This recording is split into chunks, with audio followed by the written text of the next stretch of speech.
पिछले एपिसोड में हमने देखा था कि चैन की उन तीनों चोरों के साथ फाइट शुरू हो गई होती है, लेकिन वो तीनों चोर चैन के सामने जरा भी नहीं टिक पाते और उसके पास आकर माफी मांगना शुरू कर देते हैं कि हमारी जान बख्श दो। इसलिए चैन उनका सामान लेकर उनकी जान बख्श देता है, जिसके बाद वो वहाँ से सेंट्रल सेट के लिए निकल जाता है। लेकिन रास्ते में उसे एक प्रिंसेस भी दिखाई देती है जिसे कुछ लोग परेशान कर रहे थे, इसलिए चैन उस प्रिंसेस को बचा लेता है और उसके बाद उस छोटे लड़के के साथ नाव पे बैठकर सेंट्रल सेट के लिए निकल जाता है। जिसके बाद यहाँ से ये एपिसोड शुरू होता है। तो इस एपिसोड की शुरुआत में चैन एल्केमी करने के बारे में सोच रहा होता है, जहाँ उसने सारे इंग्रेडिएंट्स मंगा लिए थे और वो वहाँ पर एल्केमी करने की तैयारी करने वाला होता है ताकि वो एक अच्छी सी पिल रिफाइन कर सके। पिछली बार तो एल्केमी उससे हो ही नहीं पाई थी, इसलिए वो इस बार ट्राई करने का सोचता है कि शायद इस बार वो अपनी एल्केमी को पूरा कर ले। लेकिन जैसे वो एल्केमी कर रहा होता है तभी उस छोटे लड़के की आंख खुल जाती है और वो उसके पास आकर कहता है, बॉस बॉस आप क्या कर रहे हो।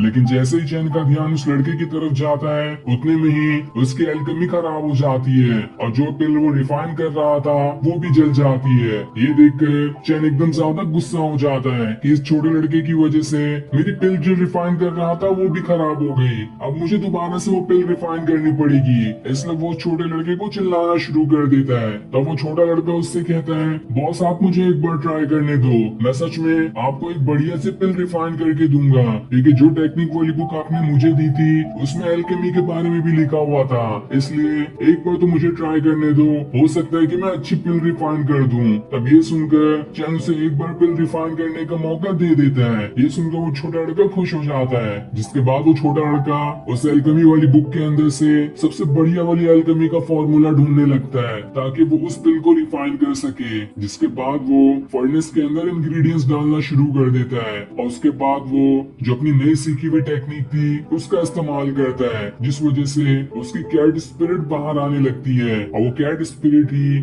उस एल्केमी वाली पिल को रिफाइन करने में मदद कर रही होती है। ये देखकर चैन हैरान रह जाता है कि ये छोटा लड़का तो बिल्कुल प्रोफेशनल एल्केमी मास्टर की तरह एल्केमी कर रहा है, कहीं ये सच में एल्केमी पिल न रिफाइन कर दे वरना तो मेरी बेइज्जती हो जाएगी। तब थोड़ी ही देर एल्केमी करने के बाद वो छोटा लड़का सच में उस पिल को रिफाइन कर देता है। ये देखकर चैन एकदम हैरान था कि इसने तो सच में पिल रिफाइन कर दी और ये पिल इस पूरे बुक की सबसे बेस्ट वाली पिल है जिसे रिफाइन करना सबसे ज्यादा मुश्किल था। मुझे तो लगता है कि मैं इसे इसलिए रिफाइन नहीं कर पा रहा था क्योंकि इसे रिफाइन करने के लिए इस टेक्निक की भी जरूरत पड़ती है ताकि वो अपनी कैट स्पिरिट को निकाल के इसे रिफाइन करवा सके।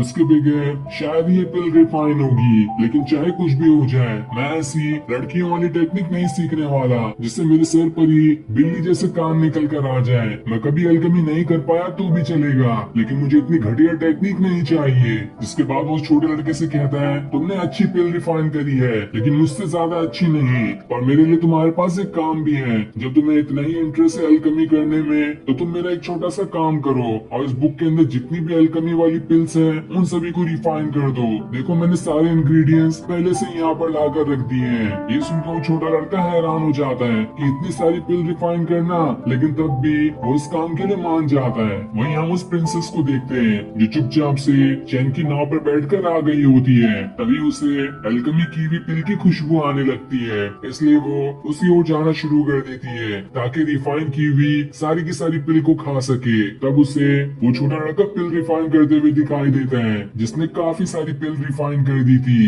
ये देखकर वो प्रिंसेस एकदम ज्यादा खुश हो जाती है कि यहाँ पर तो कितनी सारी पिल है, मैं तो इन सभी को खा जाऊंगी। वही छोटा लड़का इतनी सारी पिल रिफाइन करने के बाद बहुत ज्यादा खुश होता है कि मैंने तो इतनी पिल रिफाइन कर दी है, बस अब थोड़ी सी ही और बची है। जब मैं बॉस को ये दिखाऊंगा तो वो कितने ज्यादा खुश हो जाएंगे। जिसके बाद वो फिर से एल्केमी करना शुरू कर देता है, लेकिन इस चीज का फायदा उठाकर वो प्रिंसेस उसकी एल्केमी वाली पिल को खाना शुरू कर देती है और जैसे वो एक खाती है उसे बहुत अच्छा लगता है, इसलिए वो सारी की सारी पिल को खा जाती है। अब कुछ देर बाद जब वो छोटा लड़का अभी रिफाइन की हुई पिल को बाकियों के पास रखने के लिए आता है तो वो ये देखकर एकदम हैरान रह जाता है कि वहाँ पर सारी की सारी पिल्स गायब थी, जिस वजह से जैसे ही वहाँ पर चैन आता है वो उसे रोते हुए कहता है, मैंने सारी की सारी पिल रिफाइन कर दी थी लेकिन कोई उसे चुरा कर लेकर चला गया, मुझे तो पूरा शक है कि वो चोर इसी नाव पर होगा। लेकिन तब ये देखकर चैन को लगता है कि ये लड़का तो पिल रिफाइन नहीं कर पाया, इसलिए ये बहाना बना रहा है। तब भी वो उसे दिलासा देते हुए कहता है कोई बात नहीं, तुम अगली बार ट्राई कर लेना, अगली बार तुम और भी अच्छे से और जल्दी रिफाइन कर पाओगे।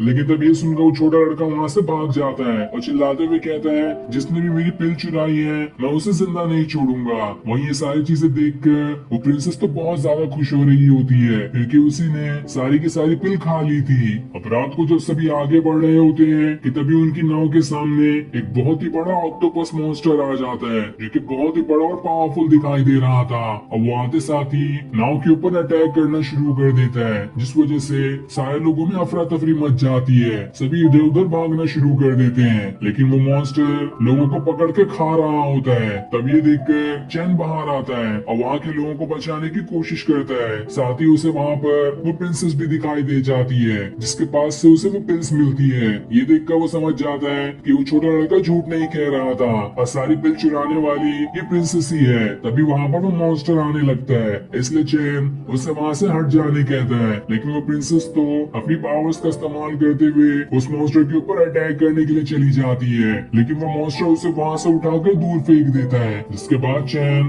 अपनी स्वॉर्ड को एक्टिवेट करते हुए उसकी पावर की मदद से मॉन्स्टर के ऊपर अटैक करना शुरू कर देता है लेकिन इसका भी कोई फायदा नहीं होता।